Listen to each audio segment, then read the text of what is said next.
Bookworms, this is Jessica with a reading update. In this video, I will talk about what I have read, what I'm currently reading, and what I plan to read for Sue Jackson's Big Book Summer Challenge. This year, she has a co-host, Melinda, at Web of Stories. I will leave a link down for both channels in the description box below. A few weeks ago, I went into New York City to see the true crime podcast, Crime Junkie, at Radio City Music Hall. Both Ashley Flowers and her friend and co-host Brett did an intriguing episode.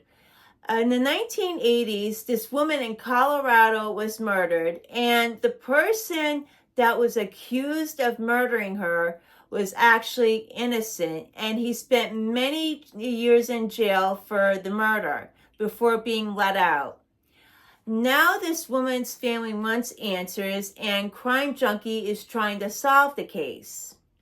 If you love true crime or like listening to true crime podcasts, I recommend you check out Crime Junkie. They are all over social media, including YouTube.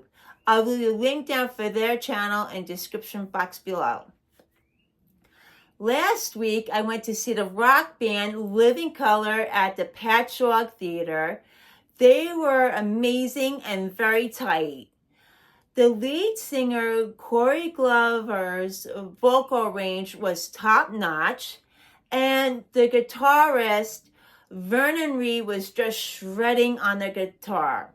If you haven't checked out Living Color, or if you love heavy metal music, I wish you would go check them out in concert. You won't be disappointed.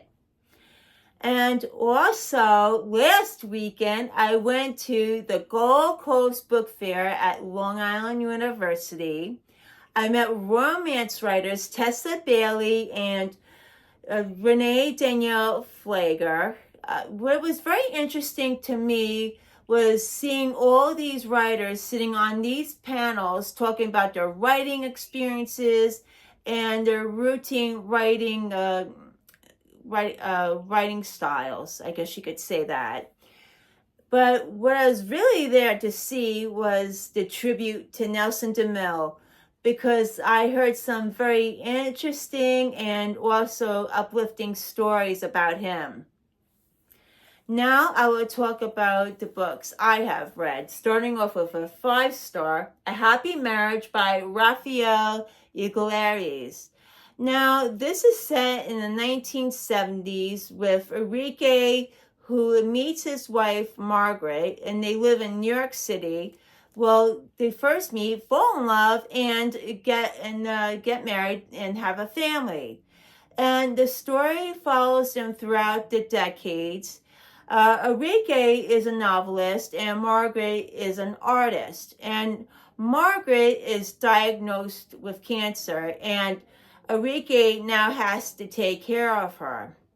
I thought that this story is very sad, but also very loving. What I liked best about this is that Rafael-Yglesias, I hope I said that right, put a little bit of himself into the character of Enrique, because Enrique, just like Raphael, is also a novelist, and Raphael also lost his wife.